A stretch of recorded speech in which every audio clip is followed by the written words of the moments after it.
join, we will let them in and they can look at the recording. So we just have, can everybody see the screen okay? Mhm. Just sharing the agenda. And so we just have a couple items of new business and then old business. So I think that both Connie and Nicole were in on the board retreat, the Vision Zero. Is that right? I was, and Jennifer Yeah. was there. And Yeah, Jennifer. I attended Okay. at our meeting too, yeah. So in some ways, we'll just really be talking about that and recording our talking and bringing Sarah up to speed since four of us were there. So I'll go ahead and get started. The mobility plan. And really the idea here was just to give the new folks just a very general overview of the mobility plan.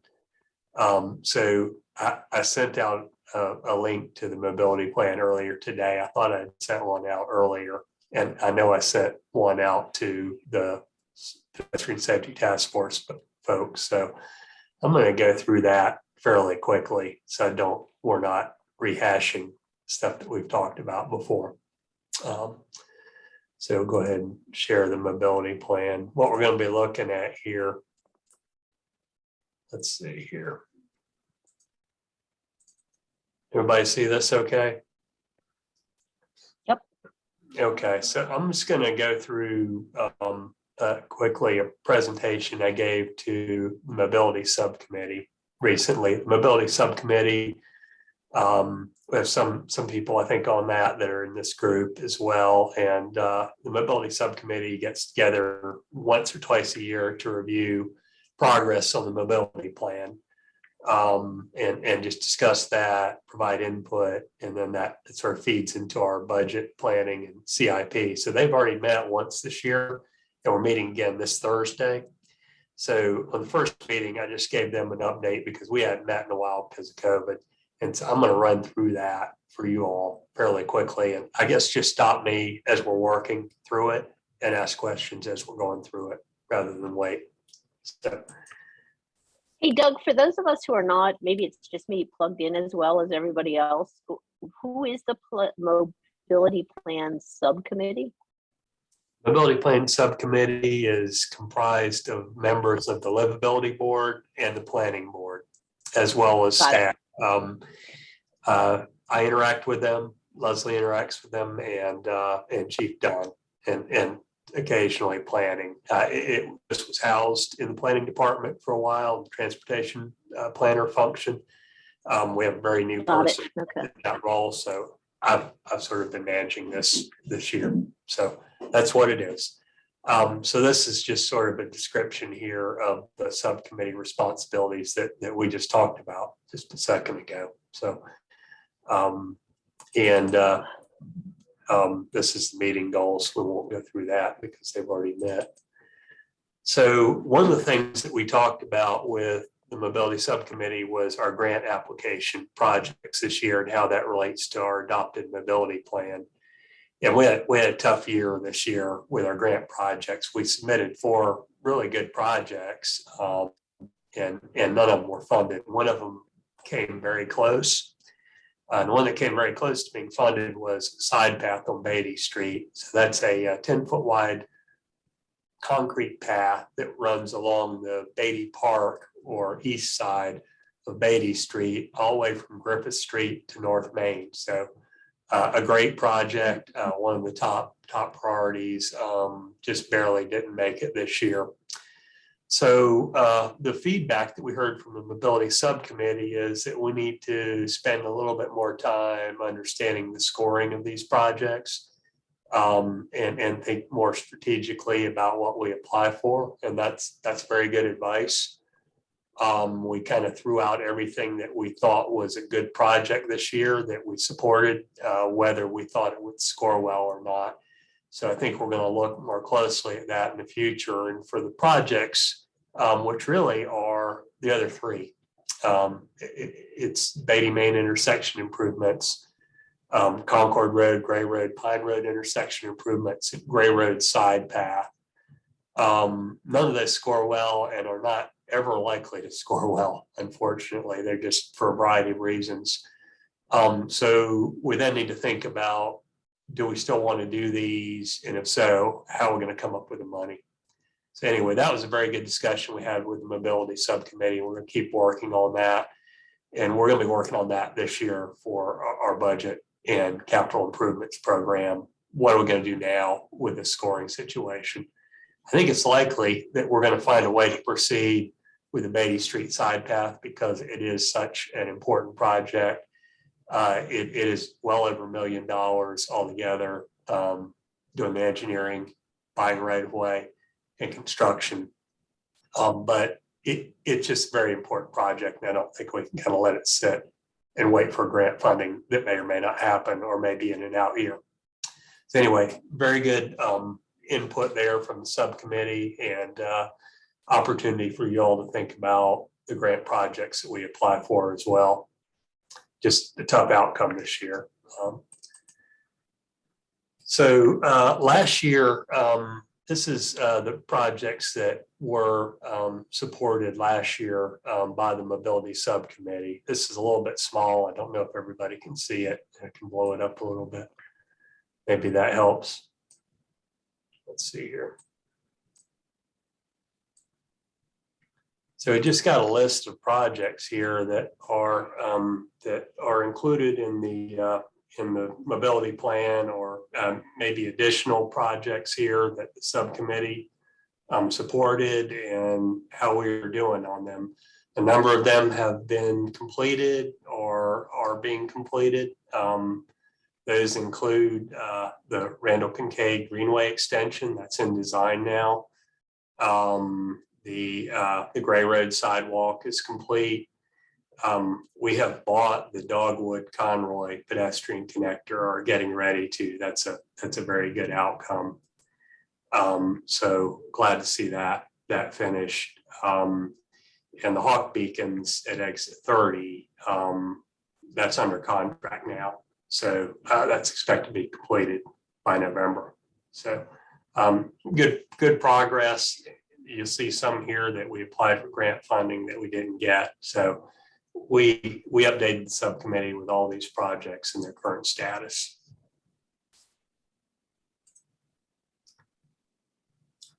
It's back down here a little bit.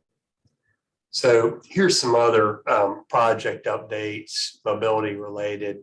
The West Branch to Rocky River Greenway, the town is working with DLC on this, Davidson Lands Conservancy, and they are in property acquisition phase and they're a little bit stuck. That can be difficult. So they're working through some things there. We have to get some property to connect that. And for those of you that don't know, that is a greenway that will essentially go from East Rocky River Road, kind of out East Rocky River Road at the Narrow Passage development.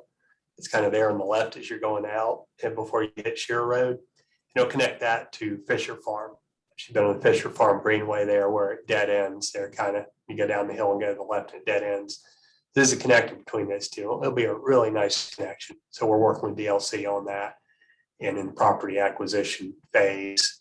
The River Run to Summers Walk Greenway, we have selected an engineering firm and are waiting to get started from that. We have to get the okay from the NCDOT to start engineering from that. So that's a greenway that goes from out River Ford Drive, the existing greenway out there, and will connect to Summers Walk. And it goes over the nature preserve parcel that Mecklenburg County owns. It's currently trails, but we built formal greenway there. And the Kincaid Greenway extension is greenway that goes kind of back from behind Carburetos and goes over back behind McEver baseball fields and connects to Cornelius's greenway system. So that's in engineering now. We do have funding to build that, and a portion of that's being built by a developer. So that's a very good outcome there.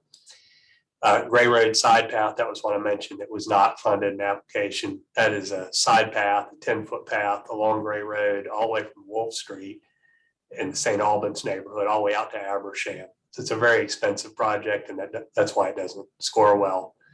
I was talking with the town manager about this project for a little while a couple weeks ago, and I'm not a big proponent of this project, frankly. I feel like it's too far for most families to want to walk. It's 3 miles, it's very hilly. And I don't think that most, of the strong cyclists are going to use it. So you're trying to think about the segment that will use this. It's nice, but I don't, as much as it costs, I'm considering that we may have some other projects that may be more important and may serve more of our residents. So we're looking pretty closely at this. It's about $4 million altogether because it's such a long way. And then the Beatty Street side path that's one that is very useful and will continue to be very useful to our residents. That's the one I just mentioned that go next to the new Beatty Park coming. And there are businesses and neighborhoods and schools and everything along Beatty Street. So that's probably our biggest priority right now is Beatty Street.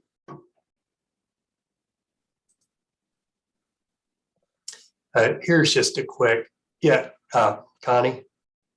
I just had a quick question. You may have said this, Sure. but for that project that you're less than enthusiastic about, how did that get on the primary list or the priority list? So things get in the priority list in the mobility plan because either staff or consultants or mostly the public support them.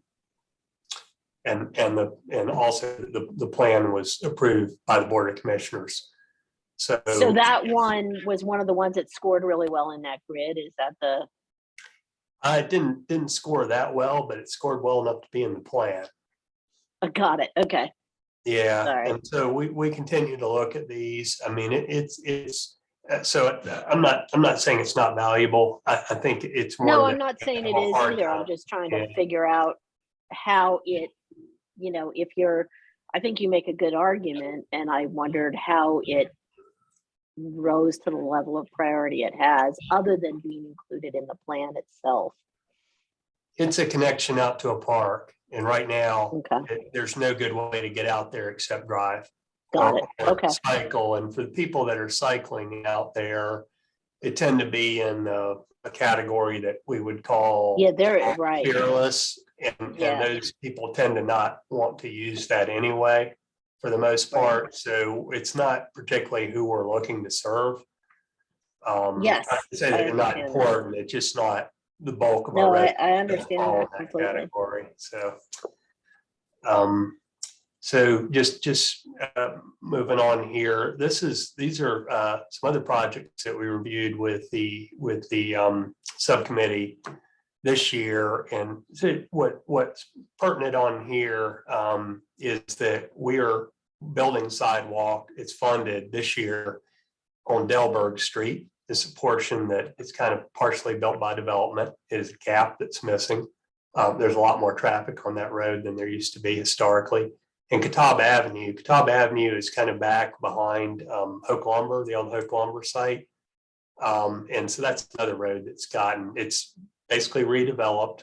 A lot of sidewalk has been constructed by developers there, and we just need to go ahead and finish that up. So both those projects are funded. The other one that is funded this year is a sidewalk project on Chaton Street in front of Gethsemane Baptist Church. So all this is going to be bid out in April, and 3 really good projects that the town board approved for this year for construction. And I mentioned, it says there at the bottom of the page, Dogwood to Conroy bike ped connector in negotiation. We have closed that negotiation, and the town board has authorized us to purchase an easement to formalize an informal walking trail that went basically between the St. Albans neighborhood and a dead end street, Dogwood Lane. So it's one of these things where people sort of vote with their feet and say, this is where we think makes sense to walk. It's been private property. And so we've actually bought an easement from the developer there on that parcel. Excuse me. So we're going to formalize that, and it'll be there for people in perpetuity. So very happy to see that happen now. Some others here mention we are interested in improvements to the intersection of Gray Road, Pine Road, and Concord Road. It's kind of a skewed intersection, and this improvements would straighten it out. That's an unfunded grant project. We're going to be looking at other ways to accomplish that. We completed minor improvements at the intersection of Davidson, Concord, and 73, Highway 73 there, adding a right turn lane.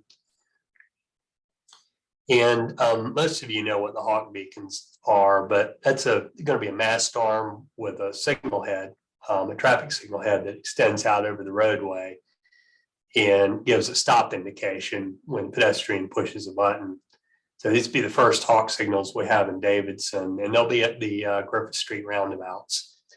So we'll be putting those out there. They're under contract, scheduled to completion in November. And we'll be taking the existing flashing crossing devices out there and repurposing them around town as we can. So we're excited about that. We understand that we're the first in North Carolina to have hawk signals at roundabouts.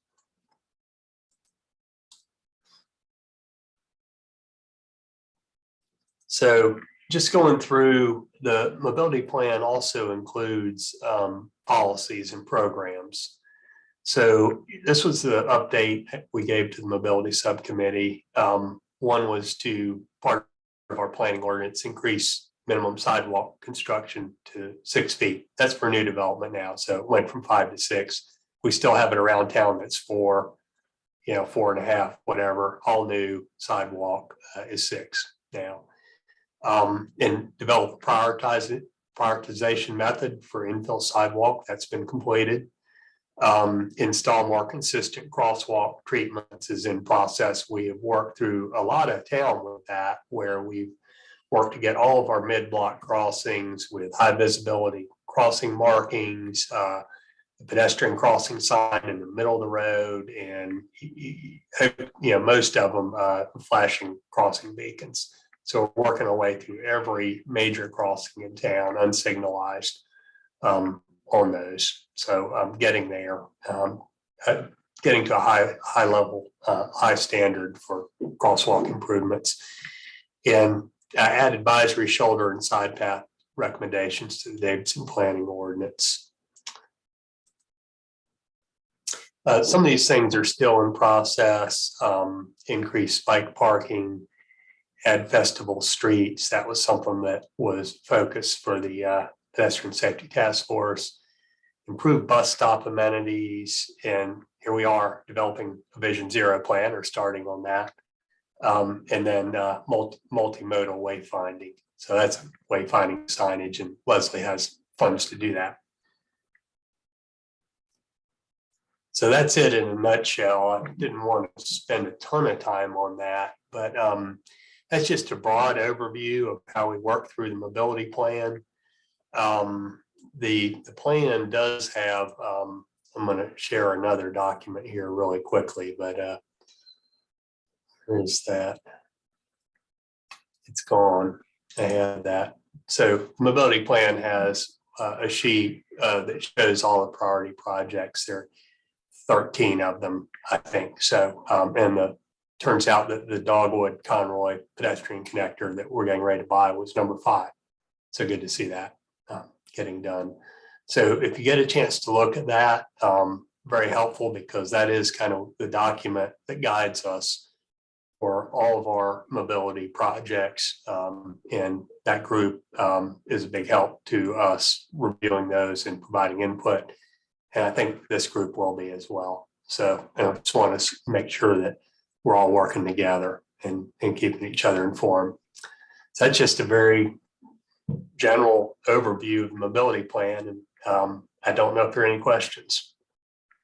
Yep. Quick question for me. And I know I'm the subcommittee too, but I missed the first meeting. But quick question on like any new projects. Is there like an intake forum or something? Like if my neighbor sees something and they want to bring something to the mobility plan of something to consider, is there like a website or some sort of way that they can, engage with us on things that they see around town that they'd like to get potentially on the mobility plan as a project? there's nothing there's no formal input to amend the plan. I guess the town board would amend it. We've never amended it. It certainly doesn't mean that's all we're going to do.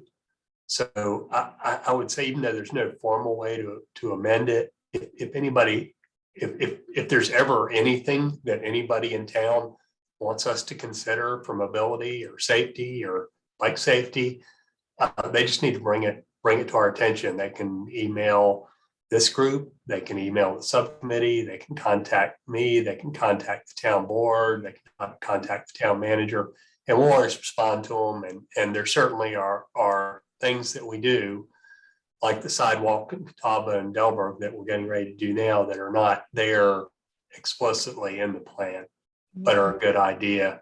And the Dogwood Conroy pedestrian connector was a timing thing. I mean, it just happened to work out because there was the property changed hands. So we just were in a position to move on that. But that may not have happened. And so it would have rolled to the next plan. So we don't formally amend the plan, but what we do amend our capital improvements plan every year. And that's where these things are funded. Okay, makes sense. Is that helpful? Yep, that helps. So thank you. Yeah, especially any of the smaller stuff, or it's always good for someone to reach out. And if it's something that's already in a plan, I'll let them know and kind of try to give them an idea of when we might get to it, or what the status is, or what the barriers are, or any useful information I have for someone asking a question like that. Got it. Yeah, makes sense. Great. So just wanted to open another fairly quick conversation about proceeding with a plan. And again, there's only 3 members of the task force here tonight, but just wanted to sort of run a couple things by you. I think we could talk about this in the context of the board retreat, but I think a lot of us have heard, interacting with the State Vision Zero staff, other communities, especially some of those that have a lot of experience, and some of the consultants I've spoken with.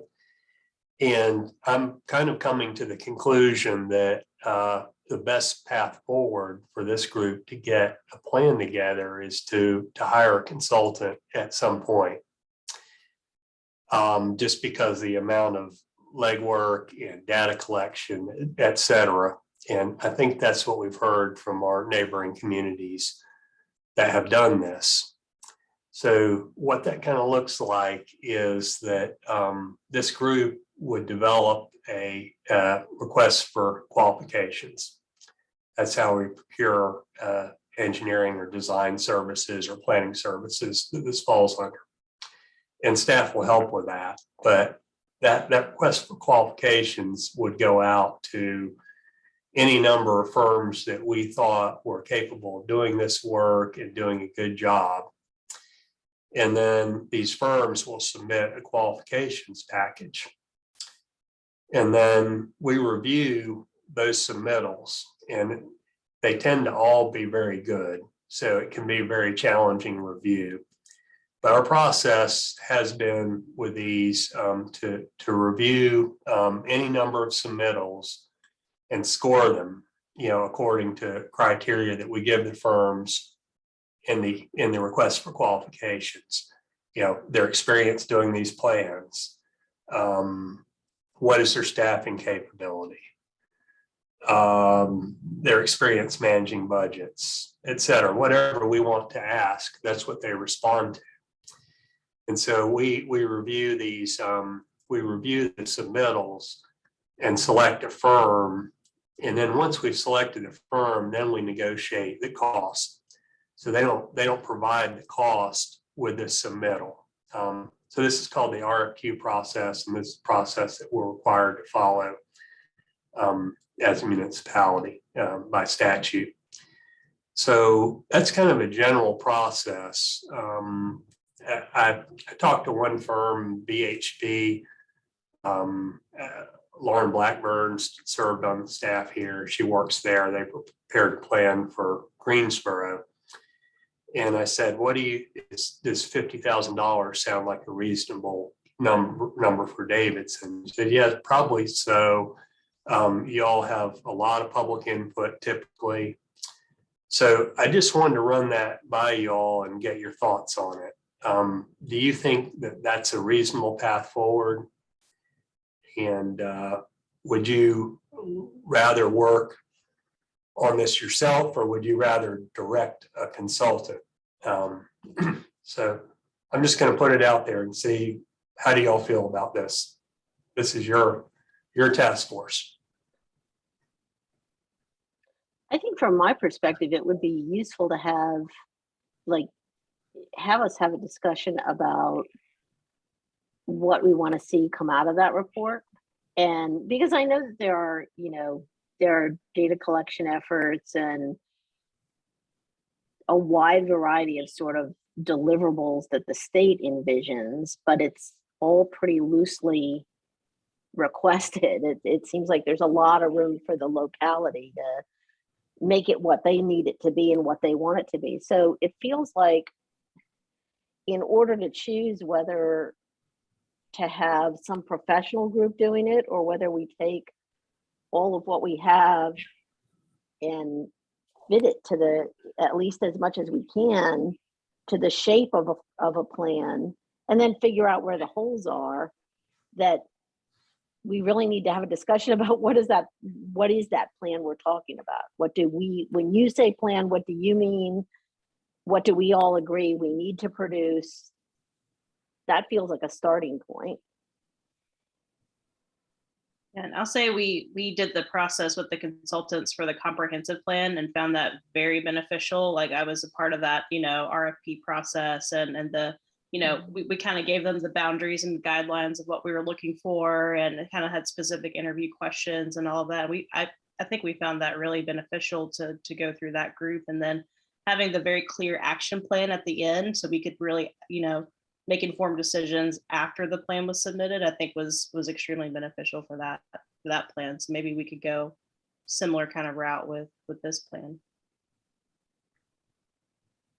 Yeah, I'd like to open the question up to the whole group, and without everybody being here tonight, if we were to go this route, we could potentially get some money before the start of our fiscal year, which is July 1st. Or we could work over this with the whole group and be in a position to start July 1. There's a number of ways we could do it. We have very wide boundaries now. And I sort of see, this somebody to help assemble it and do a lot of the legwork, as well as provide input from other communities. And so that's a lot of the time, that's what you're paying for. I think we'll get a lot of input from our residents, get a lot of input from this group. But that's really what you're paying for a lot of the time, somebody to manage the whole process. So that's something to think about. I think we've got everything here. We've just got so much. I mean, we always learn new things, but we've just got a lot of background here between the mobility plan and the livability board, the planning board, what the pedestrian safety task force produced in this group. We've just got a lot of sort of knowledge there. And I don't think that we're going to be like some of the communities that are starting from nothing. But I think of it as a legwork type of thing with a consultant and just somebody organizing and managing the process. I think this group ultimately decides what comes out of it. Yeah, I think the split between like short term, midterm, long term is probably helpful too, right? To see what do we want to accomplish this year and what's maybe longer term. I don't know how far out we wanna look. I think that's also up to this group. I mean, just following up on what Connie said, these things are tailored to your community. So again, we don't have to reproduce the plan from Greensboro or Charlotte or someone else that's not really like us. But it's actually the work of producing it where I think the consultant would be useful. So, you'll have public meetings and whatever we decide the process will be. There's always some kind of assembling all the previous plans and how that feeds into this new approach. And I think you're really trying to get something here that we don't already have. So that's going to be helpful. Charlotte did it. How long, Leslie, do you remember how long did they work on it for? 8 months? Is that what Angela said? I think it was 6 months, and it was 6 months, I think. three full-time staff devoted to pull it out in 6 months. And I think realistically, she said it will take probably about 8 to 12 months if we go through a consultant and go that direction. I think if we do that, we have to be really careful about not just having yet another planning process with another group of people. There's got to be something from the most recent task force, the walks and rolls committees that we could be pursuing at the same time, whether it's some outreach, some ongoing outreach to the community, whether it's just doing better updates and more education in the community. But it feels like we're at a point where we risk having people take this whole effort seriously if it just looks like we move from one planning process to the next planning process to the next planning process.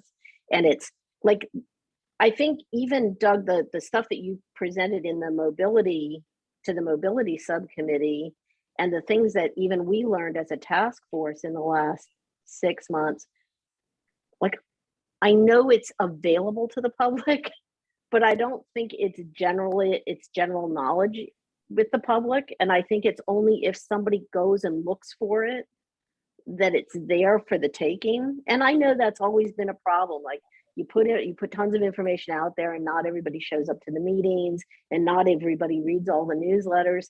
But maybe there's something this group could be doing in the meantime to keep the conversation front and center and keep the focus for people in the community on what's happening right now and how it all fits together. Because I really do think there's a huge risk in the perception being, oh, so now we're going to do another plan? What happened to walks and rolls? What happened to mobility? What happened to the task force? Yeah, I think, Connie, that's where my question between short-term, medium-term, and long-term came in. I do think there's a lot of work there, right? So I definitely welcome the help of a consultant, especially I think for the longer-term thing, so that we can keep our focus and our efforts kind of organized. I think there are some things that maybe not ready, but are at least half baked, ready to go do. Coming out of the work that has been done already, which I don't know if we need somebody else to come in and look all over it again. I think we should be able to maybe grab some of them and say, okay, what are the just do it's that we can grab from here? We maybe can engage some other people to help us, but we should go do those. And then what are the things that maybe need more time to really come with a good organized plan around it and how we want to do that, where I think we can leverage some help. And Connie, I agree with what you said. And I think that is kind of what we've talked about staff-wise is, as this plan is worked on, that will be a specific Vision Zero plan. We do have the pedestrian safety task force recommendations, the mobility plan, and the walks and rolls goals, that we can work on, which go towards the Vision Zero. And then when we get the Vision Zero plan, we'll be able to see that a few of those things we can already check off that we've done while we're doing the plan. And for instance, I was going to bring up to you all to think about on May 14th, 9:30 to noon, we always do a combined bicycle expo with Cornelius. And Charlene sent an email out to Chief Dunn and myself of hey, you know, we'd like to have police represented and we'd like to have Vision Zero represented there. So, you know, doing things during the time while we're working on the plan of education, letting people know that aren't going and finding the mobility plan, aren't going and finding what Vision Zero is, we're able to get that, and the pedestrian safety task force recommendations, we're able to work those and get them out there while this plan's going on. So, yeah. I mean, I think it would just be helpful to have people continuing to talk, not just about all the things they think are missing in town in terms of pedestrian safety, but the fact that they're aware of an ongoing active effort to improve pedestrian safety. And I realize that things like putting decals in windows, on the one hand, is a fairly trivial matter.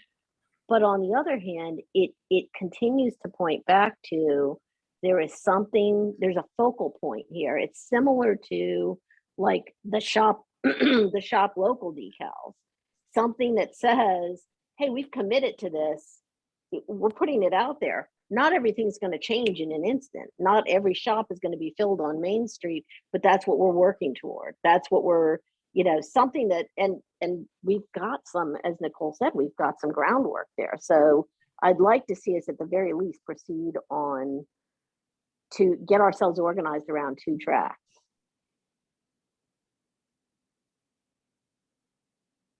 Yeah, I would add to that.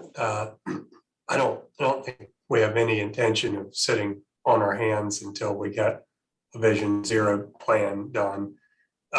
We reviewed the mobility plan tonight, and really the other document that would be part of this is the report that the safety task force did. Even though Vision Zero is also cars and bikes, so it has a little bit broader scope, but we can take an opportunity to review the document that the task force produced and how that's moving forward, and what things are challenging and what things are kind of already being done, and what things are in the middle. So we can do that as well as the same way we reviewed the mobility plan. And it was kind of the intention of that group to feed into this one for that reason. So there'd be some continuity there. So I'd say those 2 things. That's certainly something that I'm glad to talk about. We do have an action plan for the pedestrian safety task force items. Again, some of them are in process right now. A few of them have been done, and then there are a few of them we're going to have to work further on. So, but I think what's interesting to me about Vision Zero, again, is just sort of what would we get out of it that we're not already doing, and that's to determine what those things are and how they'll benefit the residents. I think is going to be important going forward.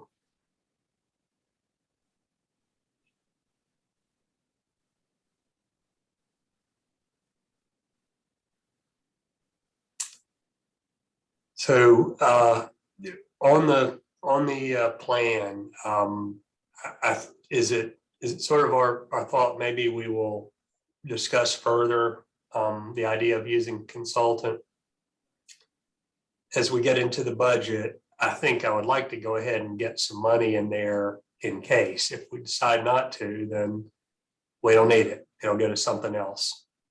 But I'd like for us to think about that a little bit, because it's something that there is a process. It takes a little while for folks to put these proposals together. It takes a little while to review them. Then once you review them, you spend some time discussing them with the group. So if it's something that we want to proceed with getting consulted on board to kind of guide this process, we could start that fairly soon. So I guess it's just something for further discussion. Yeah, Doug, what I think it's always better to ask for it. Like, it's better to have it and not need it than not have it and then want it. So yeah, and I'll get this video posted tomorrow, and I'll send out the link to everybody, and I'll tell the people that weren't here to watch the discussion, and I'll also send just some links of plans to you guys, like the Vision Zero plan from Charlotte, Greensboro, just to get an idea. And I think I already sent to you all the, I think it's from the state Vision Zero, how to do an action plan so you can see what all goes into an action plan. But I'll get that out to everybody tomorrow. And then next meeting, we can start out with just a discussion with everybody after doing some homework, looking at it, and move forward from there. How does that sound?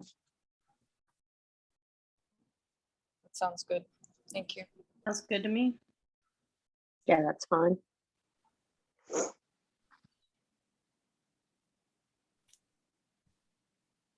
right, I guess the next thing. All the new business. Yep, on to old business. So just Connie, Nicole, just if you guys have anything from listening on the seminar, just to kind of let Sarah know, or not the seminar, the discussion from the board retreat.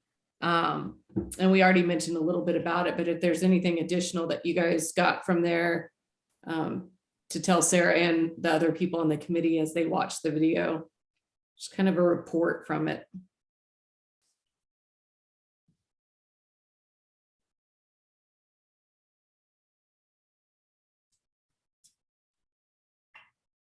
Nicole, Connie, anything? Sorry. I thought one of the most interesting things was Angela suggesting that we think about getting some other people in this group. For instance, she mentioned the local traffic engineer, that they had included that person in Charlotte and that had made a lot of sense, which makes a ton of sense to me. If you're going to be proposing things to them, get them in on the ground floor and talking with you before you make formal proposals. And just sort of considering who else isn't sitting at the table who maybe ought to be. Yeah, I thought that was definitely interesting. It kind of puts you out of the box, right? Like, who are we all impacting, whether it is in terms of decision makers, people's jobs, or users of the environment, right? So making sure that we consider all of those different stakeholders. Yeah, I think that's a very good point. And Angela knows who our division engineer is now, and the NCDOT, the jurisdiction is Main Street, Concord Road, and Davidson Concord Road, East Rocky River Road. So with the exception of Griffith Street, our high volume roads. And we have somebody there now that's been, I've found very good to work with. That's not always been the case in the past. And so Tony Tagliaferri lives in the Davidson East neighborhood in town. And we have discussed, for instance, traffic signal modifications to benefit pedestrians. And I've not had a lot of luck with that in the past. And we were able to get that approved this time. And we got it approved because we've got somebody that's very familiar with Davidson and understands what our downtown is like and how it's a lot different than a lot of the other places we they manage. So I think that's a really good idea. And I think he would be a good partner. He has been a good partner of the town outside of Vision Zero. And that's not always been the case with our NCDOT engineer. Mm-hmm. And for example, the town, Beatty Street was a town street years ago, and we had development that went in with trees up along the street, and they'd all been put in, and they didn't want to do it. NCDOT didn't want any of those trees there because they considered it a safety issue.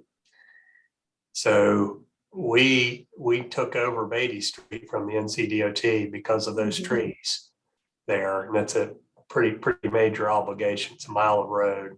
And then a couple of years later, they passed a complete streets policy. So it was kind of a wash, but that's an example. So I think we're in a lot better position. I think Angela's point was really good.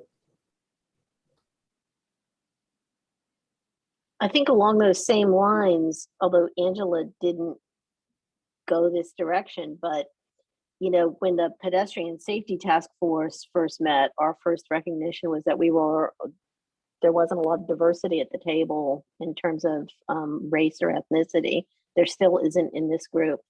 And I wonder if there is a way, at least with this group, to think about, you know, instead of asking people to sit at the table with us every month, if that's what's difficult to get people to do, at least having a regular outreach from this group to key stakeholders, like the pastors at the churches and maybe the principals at the schools and maybe some of the key Main Street folks. And it just as a way, again, to the college, as a way of tying them in, leaving an open, kind of an open door that they can join us if they want, but at the very least, we're going to do everything we can to make sure those stakeholders have some avenue of representation to us. Yeah, I like that. Either creating like we did some moments that they can connect with us, or make it more like verbal or visual. Like if they want to reach out to one of us, who they could reach out to, and we could potentially like allocate different people to groups, right? Right. Like I'm pretty much connected with the running and biking communities in town. You could say, hey, if they want to, if they have things to say or feedback or whatever, they can reach out to me. I don't know, Davidson College, Connie could reach out to you. I'm just making this up as I'm talking. Yeah. Charlie is very well connected with some communities as well. So we could even divide the work up and say, hey, they can pick whoever they want, but if they want to have a specific person to reach out to, they can. So that we can funnel some of their feedback.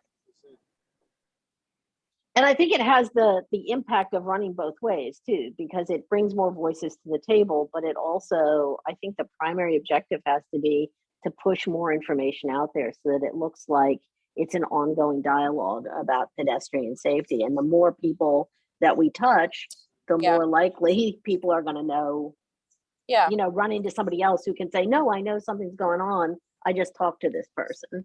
Yeah, and it's also like one of the reasons why I mentioned it is because, I mean, I was at the table with the pedestrian safety task force, and I know we spoke a lot about running as well and all these kind of stuff. But then when my running groups read the report, their initial feedback was, oh, it's not a lot about runners. And I'm like, no, that's not true.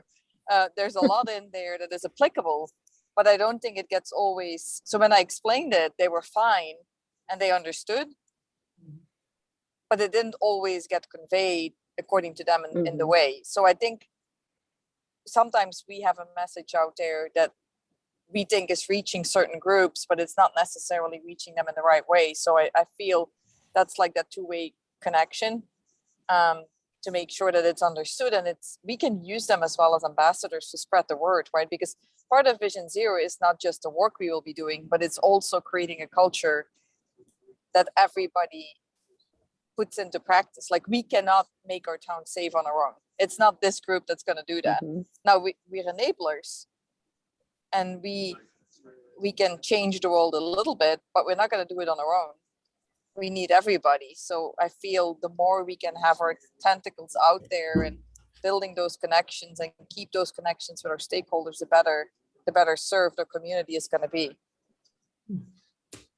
Yeah, I agree completely. I think it's a big part of this group's work. I mean, there is the plan, but there is also the building the culture. And I guess that's kind of what I was trying to articulate earlier, that we should not lose sight of what should be an ongoing effort to build culture as we work on this plan.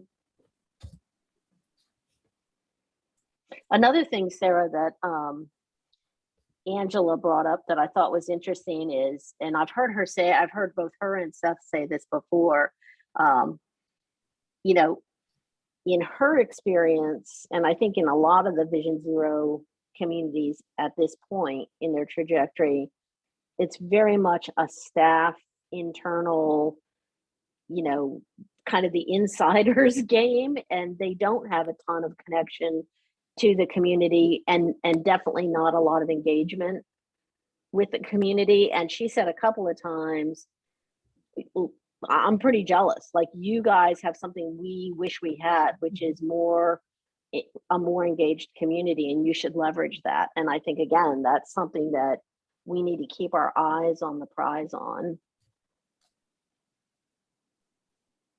Yeah, I'm like, my mind is spinning, like different, monthly forums, or just some way we can like kind of create that better outreach culture. It seems like that's really, really critical for us in this group, and the building the culture, like you said, and really engaging with those stakeholders and making sure we're accommodating for everyone.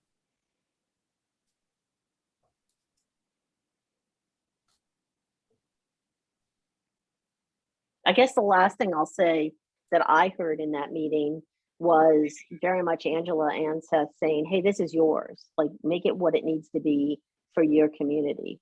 It's important to know and to pick up on the good ideas of other communities, but this is yours to build for your community. So make it do what you need it to do. I think that's really important.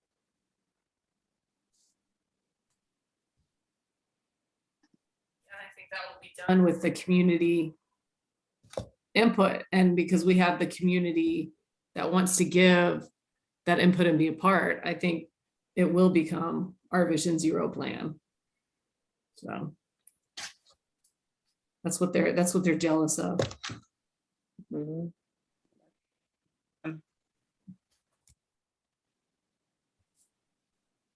All right, anything else? Any takeaways, Doug? I did take away, and I think once we kind of get a grasp and move on, they're now to a point, and Angela said, and she even said, I wrote it down because I did getting meetings set ahead of time, agendas set ahead of time. And I think once we figure out the route we're going, we can, because we'll know, okay, we want to have our NCDOT local engineer at the table, and we want to have a presentation from that person on the, and we can do that. We can set those up ahead of time and have our agendas set. So that's definitely something we're going to work to get to that point. So.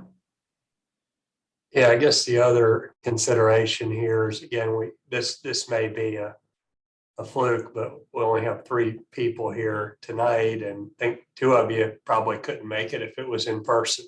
So I don't know what the time to go back to in person or just keep doing this. I think that's up to us as we move forward. So I prefer to be in person, but if we get more participation this way, it just works better with people's schedules. I'm okay keeping this on the Zoom. So I guess we'll think about that and ask the greater group for the next meeting what they want to do. And there may be some people that just are not ready to go back to in person yet for whatever reason. So take a look at that. Yeah. So I can give you my opinion. Love to meet face to face, but just to combine it with everything else that I have going on, it's just easier for me to commit to do it virtually. Yeah. Unfortunately. Sure. Like, I literally run from my work meeting to this meeting, which means I just have to go to a different tab on my laptop, where otherwise I have to like get in the car and come. So I'll do whatever the group decides to do, or I will try to do, but definitely virtual makes my life a lot more convenient. Well, it would be interesting too. I know that logistically it's hard for you guys to simulcast the Zoom meeting and have in person, but I wonder if we let the option out there in that there was a Zoom room open, people could jump in and listen from wherever they're at, and say, at least, if I cannot be there in person, at least I can be present in real time and hear it. And if I've got something I've got to say, I'll text or call or do something to say, hey, I need you to notice I'm raising my hand somehow, and to leave open that door that I don't know what everybody else's position is, but I think particularly Charlie, you know, people ought to be able to vote themselves in when they feel comfortable. Yeah, 10-4. I think we'll just sort of play that by ear until the next meeting. We'll see what the wishes of the group are. We could, we're not well set up for a hybrid, but we could probably figure that out. But we'll work on that for the next meeting and figure out what works best for everybody to get the best participation. I think if I think we could do a hybrid, I don't think the people on the Zoom will be able to see very well. They can watch it, but I think if we just put a microphone up to the computer, then at least hopefully they'll be able to hear. Because I think that was an issue in the past, was the sound. But I think we have microphones that we can just put up around the room and to the computer that I think we might be able to make something work. I don't know. We'll see. You're saying it works except for the sound and video? Well, yeah, I mean, yeah. So I'm kidding. so it doesn't work. Well, yeah. I see what you're making fun of me and I get it, but that's okay. Okay. I can figure it out, make something work. Yeah, we can figure something out. So We could just have people call in. They can watch it on there and mute, and they can watch the Zoom on theirs or watch it live. We can put it live and they can watch it live and then they can call in on a phone. Yeah. So. very good. As that we're through our agenda here, pretty short. And think about the May 14th, start thinking about Vision Zero Task Force, Bike Expo, what might be a good way to represent Vision Zero and Task Force and what we're trying to do. And I think the next couple of weeks we'll be able to kind of have an idea, but think about that. I'll put that on Should there. we also think about Town Day? Yes, and Town Day. That is actually. Because that would be before that, That's right? May Before 7th. that, right? Yeah. So we could roll Yes. some out Town Day and do Mhm. do similar at the May 14th. Yeah. Do you mind sending those dates over? Yeah, Leslie, just I'll to be- send that over tomorrow with the other stuff that I said. I'll put those dates and I'll just kind of put the charge on there. Start thinking of Vision Zero at these events and what that looks Mhm. like. Awesome. Appreciate it. All right. Well, we're ready to adjourn here. Thank you all so much. Enjoy your dinner, Nicole. Thanks, guys. Good We night. will. We will. Happy We're almost birthday to your there. husband. I will. I will say Yeah. that. Thank you so much. Bye. See y'all later. Bye-bye.